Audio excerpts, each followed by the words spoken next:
여러분 안녕하십니까? 사이언스 투데이입니다. 제주항공 여객기 참사 희생자 유해가 대부분 유가족에게 인도됐습니다. 국가 애도 기간은 끝났지만 전국 합동 분향소가 연장되어 애도의 물결이 이어지고 있습니다.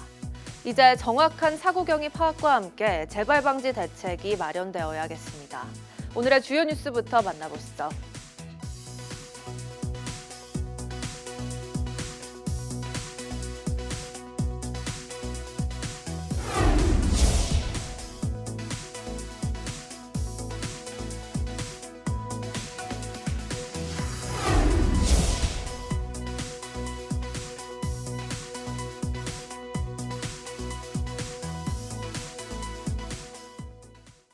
새해 첫눈부터 중부지방에는 10cm 안팎의 폭설이 쏟아졌습니다.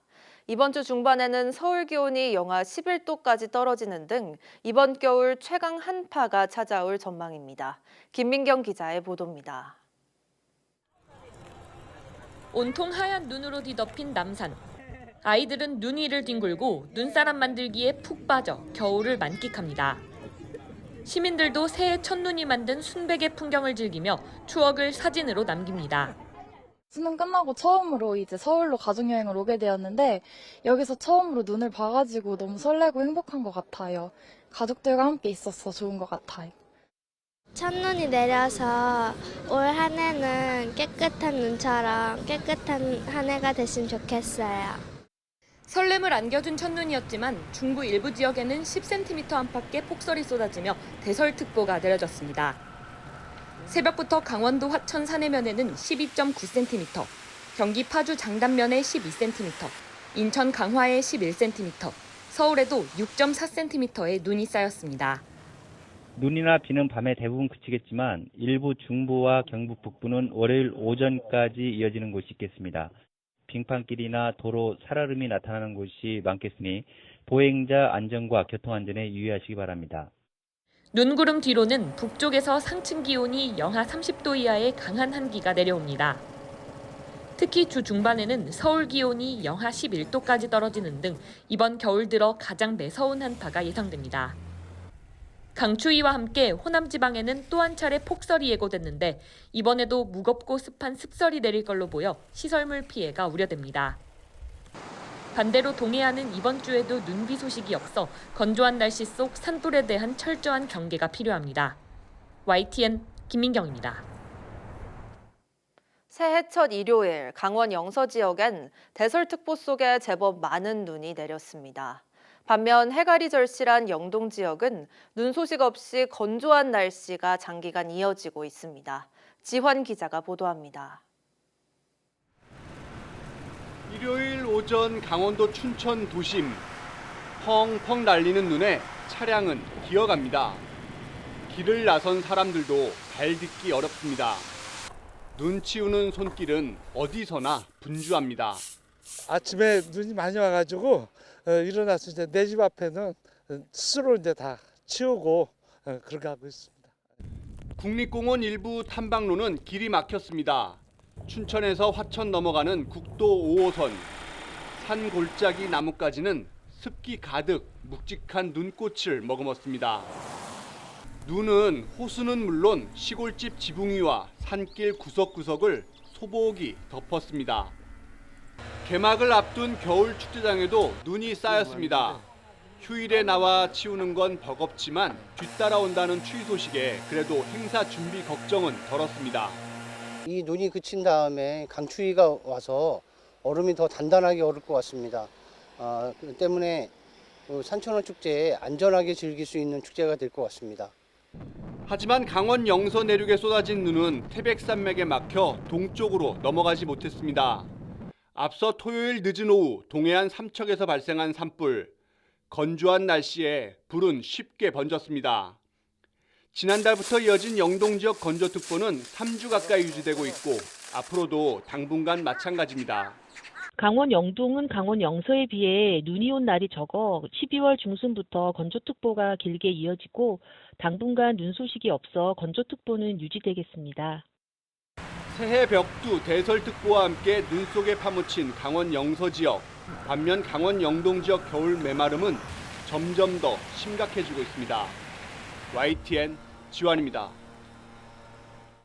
밤사이 중국발 스모그가 유입되면서 충남과 전북, 제주의 초미세먼지 농도가 나쁨 수준으로 올랐습니다.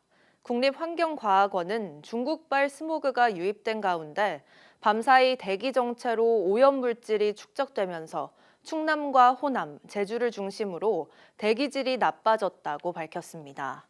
또 오후에는 북서쪽에서 찬 공기가 내려오면서 먼지가 남동쪽으로 밀려나 대기질이 보통 수준으로 회복할 것으로 보인다고 덧붙였습니다. 제주항공 여객기 참사가 일어난 무안국제공항 관제량이 다른 중소공항과 비교해 크게는 3배가 넘는 것으로 나타났습니다. 참사 원인 규명의 실마리가 될 블랙박스 가운데 국내에서 자료 추출이 어려운 비행 기록 장치는 오늘 미국으로 이송됩니다. 최두희 기자입니다. 무안국제공항의 관제량은 지난 2014년 하반기 제주공항공사로 교체 공항으로 지정되고 이후 항공훈련기 관제까지 더해지면서 급증하게 됩니다. 관제사 부족으로 인한 안전사고를 우려한 부산지방항공청이 2017년 야간 운항을 제한하려고 했지만 공항 활성화에 악영향을 미칠 것을 우려한 지역사회 반발로 백지화됐습니다. 2017년 당시 6명이었던 무안공항의 관제사 수는 지금까지 단 1명 늘어난 데 그쳤습니다. 무안관제탑 관제사 관련해서는요, 현재 7명이 근무를 하고 있고요. 2명 내지 3명이 한 조가 돼서 이렇게 교대 근무를 하고 있습니다. 지난 2023년 기준 무안공항 관제탑의 관제량은 하루 평균 111대 수준으로 다른 중소공항보다 많고 울산 관제탑과 비교하면 3배가 넘기에 관제사들의 업무 부담이 더 컸을 가능성이 있습니다. 이런 가운데 사고 원인 규명에 결정적 역할을 할 블랙박스 중 하나로 사고 직전 마지막 2시간이 담긴 음성 기록 장치 녹취록 작성이 끝났습니다. 사고 여객기가 활주로 방향을 바꿔 착륙을 시도한 이유 등 의문점을 풀어줄 것으로 기대됩니다. 최종 관제사 허가가 있어야만 활주로에 내릴 수 있기 때문에 그 앞전에 여러 가지 불안정한 상황에서 교신이 오고 가고 하는 상황이 있는 과정에서 최종 관제사 허가가 있다는 점을. 다만 국토부는 녹취록만으로 사고의 원인을 밝힐 수 없기에 조사 단계에서 녹취록 내용은 공개하지 않겠다는 방침입니다. 커넥터가 사라져 국내에서는 분석이 어려운 비행 기록 장치는 조사관 2명이 동행한 가운데 미국에 보내 분석을 시작할 예정입니다. 사고조사위원회는 사고기의 엔진 2개를 모두 인양해 경납고로 이송을 마치며 엔진에 대한 조사에도 착수했습니다. YTN 최두입니다. 고기동 행정안전부 장관 직무대행은 제주항공 여객기 참사 희생자 179명과 관련해 오늘 유가족의 시신 인도가 모두 마무리됐다고 밝혔습니다. 고 대행은 제주항공 여객기 사고 중앙재난안전대책본부 회의에서 현장 수습과 수색이 마무리 단계라며 이같이 말했습니다. 이어 장례 후에도 지원을 지속하겠다면서 유가족과 연락체계를 유지하고 필요한 사항을 계속 확인하며 연속성 있는 지원을 위해 전담 지원 조직 신설을 준비하고 있다고 덧붙였습니다. 희생자와 유가족의 명예를 훼손하는 악성 게시물에 대해선 경찰청이 악성글 총 126건을 수사 중이고 검거 1건, 압수영장 집행 5건, 영장 신청 51건 등 수사에 속도를 내고 있다고 설명했습니다. 제주항공 사고처럼 조류 충돌 사고는 심각한 인명피해를 유발하는 만큼 무엇보다 사고를 막는 예방법이 중요합니다. 조류의 움직임을 정밀하게 파악하는 레이더의 보급과 조류의 이동 시각을 반영한 데이터 활용 방법 등이 제기되고 있습니다. 오동건 기자가 취재했습니다. 새들의 이동 모습을 한눈에 확인할 수 있는 레이더입니다. 공항 12km 반경 내 조류의 움직임을 탐지하는 레이더로 야간에도 방향과 속도, 고도까지 추적해 조종사가 미리 대비할 수 있습니다. 현재 미국과 유럽 등 대부분 공항에서 운영 중인데 우리나라는 서산 공군 부대에서만 유일하게 운용하고 있습니다. 각 기지별로 약 10건에서 20건 정도의 조류 충돌이 발생하고 합니다. 하지만 서산 공군기지에는 타 기지에 비해서 조류가 수만 배, 적어도 동계에는 30만 마리가 서식을 하고 있는데 어떤 해는 조류 충돌이 한 건도 발생하지 않을 정도로 전국 15개 공항 중 조류 탐지 레이더가 설치된 곳은 한 곳도 없고 그나마 이착륙 직전 새떼 유무를 확인하는 정도의 열화상 카메라만 김포, 김해공항 등 3곳에 있습니다. 새들이 주로 움직이는 시간 데이터를 활용해 대책을 마련해야 한다는 주장도 나옵니다. 실제로 지난 2009년에서 2010년 사이 버드 스트라이크를 분석한 논문을 보면 오전 8시와 9시에 사고가 몰려 있습니다. 이번 제주항공 여객기 사고 발생 시간도 오전 9시 3분입니다. 일반적으로 낮에 활동하는 조류의 경우에서는 주로 일출 전후해서 그리고 일몰 직전 그리고 전후에 활동성이 상당히 높아지는 경향이 있습니다. 조류의 이동 시각과 사고 데이터의 연관성을 분석한 대응이 필요하지만 데이터가 절대 부족합니다. 2019년부터 지난 상반기까지 전국에서 보고된 조류 충돌 사고 623건도 발생 시각은 공개되지 않아 사고 예방을 위해선 투명한 정보 공개가 우선이란 지적도 나오고 있습니다. YTN 오동건입니다.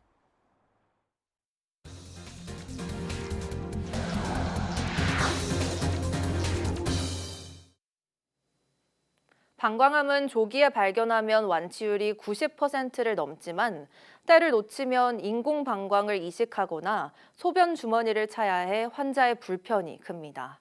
국내 연구진이 기존의 소변 검사법으로는 진단하기 어려웠던 초기 방광암을 진단할 수 있는 새로운 진단 기술을 개발했습니다. 이성규 기자입니다. 국내 연구진이 개발한 방광암 조기 진단 키트입니다. 환자의 소변 시료를 진단 키트에 작은 용기 안에 넣고 기름을 추가합니다. 이후 소형 광학 장치 안에 시료를 넣고 30분 후 스마트폰으로 샘플 용기를 촬영해봤습니다. 그러자 방광암 환자의 소변에서는 아래 물층에 있던 형광물질이 위에 기름층으로 올라옵니다. 반면 정상인의 소변에서는 형광물질이 아래 물층에 그대로 남아 있습니다. 핵심은 방광암의 생체 지표인 특정 효소에 의해 분해되는 하이드로겔 필름에 있습니다. 방광암 환자 소변 속의 특정 효소가 하이드로겔 필름을 분해하면 필름 속 물에 뜨는 성질의 형광물질이 기름층으로 올라오는 원리입니다. 지금도 소변을 이용한 방광암 진단 키트는 존재하지만 조기 방광암 진단은 어렵습니다. 소변 안에 방광암을 표시하는 생체 지표의 양이 너무 적고 방광암의 주된 증상인 혈뇨와 같은 불순물이 진단을 방해하기 때문입니다. 연구진은 기름과 물이 분리되는 성질을 이용해 이 같은 문제를 해결했습니다. 저희는 물층과 기름층이라는 그 이중층을 이용해서요. 불순물 같은 것들은 소변인 물층에 남아있고 신호를 내는 그 물질들은 기름층에만 깨끗하게 낼 수 있도록 하는 그런 기술을 개발했습니다. 또 방광암 생체 지표인 특정 효소는 반복 반응을 통해 형광 신호를 증폭할 수 있어 극미량만 있어도 진단할 수 있다고 설명했습니다. 연구진은 고려대 의대와 함께 진행한 임상시험 결과 진단 정확도 88%라는 긍정적인 결과를 얻었습니다. 내년에는 바이오 벤처를 창업해 소변용 방광암 조기 진단 키트 상용화에 나설 계획입니다. YTN 사이언스 이성규입니다. 질병관리청은 해외에서 홍역이 유행하고 있다며 해외여행 계획이 있으면 백신 접종 후 출국해달라고 당부했습니다. 지난달 동남아 지역을 다녀온 여행객 2명이 홍역에 걸리는 등 지난해 우리나라에서 발생한 홍역 환자 49명이 모두 해외에서 감염됐거나 감염된 이들과 접촉해 확진됐습니다. 세계보건기구 자료를 보면 지난해 전 세계적으로 홍역 환자가 31만여 명 발생했는데 유럽이 10만 명을 넘어 가장 많았고 중동, 아프리카, 동남아시아가 뒤를 이었습니다. 홍역은 기침이나 재채기를 통해 공기로 전파되는 전염성이 아주 강한 호흡기 감염병으로 감염되면 발열과 발진, 입속에 회백색 반점 등이 나타납니다. 특히 영아의 경우 면역체계가 취약해 폐렴과 중이염, 뇌염 등 합병증으로 악화할 수 있으며 홍역 백신을 접종하면 97% 예방이 가능합니다.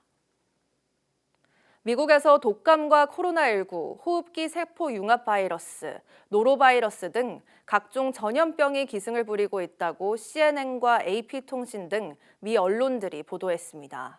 CNN 등은 미국 질병통제예방센터 CDC 자료를 인용해 이번 겨울 들어 미국 전역에서 보고된 독감 환자 수가 최소 530만 명으로 이 가운데 6만 3천 명이 입원했다며 이같이 전했습니다. 독감으로 인한 사망자는 어린이 11명을 포함해 2,700명에 달하는 것으로 파악됐습니다. 또 독감과 유사한 증상을 일으키는 코로나19와 영유아와 노약자에게 특히 위험한 RSV에 감염된 환자도 적지 않다고 덧붙였습니다. 미국 경제전문지 포천지는 독감과 코로나19, RSV에 더해 노로바이러스까지 확산하면서 4가지 감염병이 동시에 유행하는 쿼드데믹이 우려되는 상황이라고 분석했습니다. CDC는 구토와 설사, 오한, 발열 등 증상을 일으킬 수 있는 겨울철 불청객인 노로바이러스 역시 지난달 초 91건의 발병 사례가 보고되는 등 예년보다 빠르게 확산하고 있다고 밝혔습니다. 미국 보건당국이 술에 부착하는 경고 문구를 강화하는 방안을 제시했습니다. 음주가 암을 유발할 수 있다는 사실을 명시하자는 건데 의회 승인을 받아야 해서 현실화할 가능성이 크지 않습니다. 홍주혜 기자입니다. 미국에서 판매되는 알코올 음료 병과 캔은 임신 중이거나 운전하기 전에 술을 마시면 위험하다는 경고가 붙어 있습니다. 지난 1988년 채택된 뒤로 내용이 바뀐 적은 한 번도 없습니다. 미국인들의 국가 주치의로 불리는 비백 머시 의무총감이 새로운 제안을 내놨습니다. 알코올이 암을 유발할 수 있다는 문구도 용기에 부착하자는 겁니다. 음주와 관련해 미국에서만 해마다 암 10만 건이 발병하고 암 환자 2만 명이 목숨을 잃는다는 자료를 근거로 들었습니다. 그러면서 알코올과 관련된 교통사고로 연평균 13,500명이 숨지는 것과 비교하면 피해가 더 크다고 강조했습니다. 반응은 엇갈립니다. Well, I think even though it might not help, it might make people stop and, take a second thought about it. So in that respect, it may help a little bit. I'm a smoker myself, and the warnings haven't put me off at all. Because it's an addiction, so if you're going to do it, you're going to do it regardless of any warnings. 암 위험 경고 라벨을 알코올 음료에 붙이려면 의회 승인을 받아야 합니다. 그러나 주류 업계가 매년 3천만 달러, 우리 돈으로 440억 원을 로비에 쏟아붓는 만큼 의회 통과가 순탄치 않을 거란 전망도 나옵니다. YTN 홍주혜입니다. 어린 쥐에게 건강식으로 알려진 지중해식 식단을 먹였더니 기억력과 인지 기능이 개선됐다는 연구 결과가 나왔습니다. 미국 툴레인대 연구진은 생후 10주 된 어린 쥐를 두 그룹으로 나눠 14주간 한 그룹에는 올리브 기름과 생선 등 지중해식 식단을, 또 다른 그룹에는 포화지방이 많은 서양식 식단을 먹였습니다. 실험 결과 지중해식 식단을 먹인 쥐들은 서양식 식단을 먹인 쥐들보다 유익한 장내균이 4종 증가했고 인지 능력도 향상된 것으로 나타났습니다. 연구진은 식단 선택이 장내 미생물을 재구성해 인지 능력에 영향을 미칠 수 있음을 시사한다고 설명했습니다. 소득이 높을수록 건강하게 오래 살고 그 격차는 최대 9년에 가깝다는 연구 결과가 나왔습니다. 윤석준 고려대 의과대학 예방의학교실 교수 연구팀은 2008년부터 2020년까지 건강보험 데이터를 토대로 이 같은 분석 결과를 내놓았습니다. 건강보험료 부과액에 따라 소득을 5개 분위로 나눠 비교 분석한 결과로 최고 소득층의 건강 수명은 74.88세로 최하위 저소득층의 66.22세보다 8.66년 길었습니다. 연구팀은 이 같은 결과를 토대로 건강 수명이 짧은 집단을 우선 고려하는 건강 불평등 해소 전략을 마련해야 한다고 강조했습니다. 건강 수명은 기대 수명에서 질병이나 장애를 가진 기간을 제외한 수명으로 아프지 않고 건강하게 보내는 시기를 뜻합니다. 원자력 발전 후에 생기는 사용 후 핵연료는 고준위 방사성 폐기물인 만큼 위험성이 큽니다. 사용 후 핵연료가 우리 생활권에 닿지 못하도록 지하 깊은 곳에 묻는 심층 처분 방식에 대한 연구가 진행 중인데요. 국내에 사용 후 핵연료의 처분 안전성을 알기 쉽게 설명하는 공간이 마련됐습니다. 박나연 기자가 다녀왔습니다. 화면에 등장한 귀여운 캐릭터 파동이가 사용 후 핵연료를 깊은 땅 속에 처분하는 게 안전할지 묻습니다. 파란 버튼을 누르자 심층 처분이 무엇인지, 또 얼마나 안전한지 그림과 글을 통해 설명해 줍니다. 사용 후 핵연료 처분 시설의 안전성을 보여주는 전시 공간이 대전 원자력연구원에 생겼습니다. 심층 처분 환경과 비슷한 지하에서 발견된 구리 처분 용기를 비롯해 벤토나이트, 우라늄 등 낯선 시료들이 어두운 조명 속에 전시돼 있습니다. 심층 처분 환경과 비슷하게 어두운 느낌으로, 그래서 들어오신 분들이 뭔가 지하에 와 있는 듯한 느낌을 받으실 수 있도록 최대한 신경을 많이 썼고요. 이곳에서는 영상과 그래픽 등 시각 자료를 활용해 복잡한 심층 처분 시스템을 쉽게 이해할 수 있습니다. 실제로 국내 지하 환경에서 우라늄이 지하수에 녹지 않고 수십만 년 동안 채 70m도 이동하지 못했습니다. 이처럼 사용 후 핵연료 심층 처분이 안전하다는 각종 연구 결과가 그동안 국제학술지를 통해 발표됐지만 일반 대중들이 이 같은 내용을 접하기는 어려웠습니다. 방사능이 상당히 좀 혐오스러운 그런 그 특성이라고 생각이 되는데, 직관적인 증거 시료를 제시하고 그것들을 함께 보면서 소통할 수 있는 그런 공간을 마련하고자 합니다. 심층 처분의 가장 큰 과제는 과연 수만 년 이상 안전성이 유지될 것인가. 연구진은 심층 처분의 장기적 안전성을 단기간에 알 수 없다는 한계점을 이번 전시를 통해 보완했다고 밝혔습니다. 또 방사능에 대한 오해를 풀고 심층 처분 안전성에 대해 국민이 안심할 수 있도록 노력해 나갈 계획입니다. 사용 후 핵연료 처분 안전성을 직접 확인할 수 있는 이곳은 원자력연구원 홈페이지 신청을 통해 누구나 만나볼 수 있습니다. YTN 사이언스 박나연입니다. 세계 최대 IT 가전 전시회 CES가 이번 주 미국 라스베이거스에서 열립니다. 기업들이 선보일 비장의 기술부터 6년 만에 CES에 돌아온 엔비디아 최고 경영자 젠슨 황까지 올해 CES의 관전 포인트를 최하영 기자가 짚어봤습니다. 올해 CES에서 가장 주목받는 인물은 6년 만에 다시 연단에 서는 젠슨 황 엔비디아 최고 경영자입니다. 앞서 2017년과 2019년 CES에서 일찌감치 인공지능 시대를 내다봤습니다. Met the GPU and the big bang of artificial intelligence happened. AI 시대의 황태자로 떠오른 젠슨 황이 어떤 청사진을 내놓을지 전 세계 관심이 쏠립니다. 평소 친분이 있는 최태원 SK그룹 회장과 만날지도 관전 포인트입니다.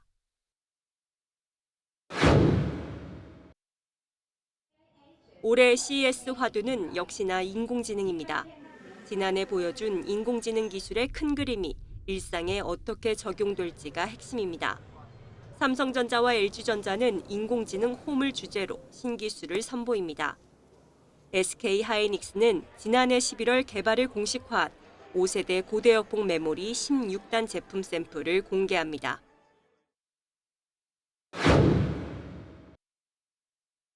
올해 CES 주제는 몰입입니다. 비장의 기술을 뽐내기 위해 160개국 4,500여 개 기업이 참가합니다. 우리 기업은 미국과 중국에 이어 세 번째로 많은 1,000여 곳이 참여하는데 역대 최대 규모입니다.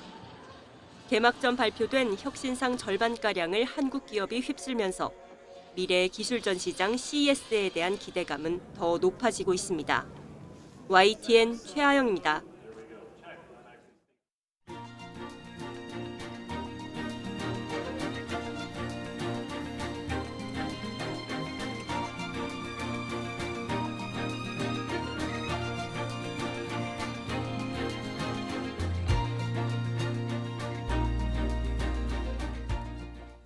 (1월 6일) 오전 사이언스 투데이 마칩니다. 오후 뉴스도 많은 시청 바랍니다. 시청해주신 여러분 고맙습니다.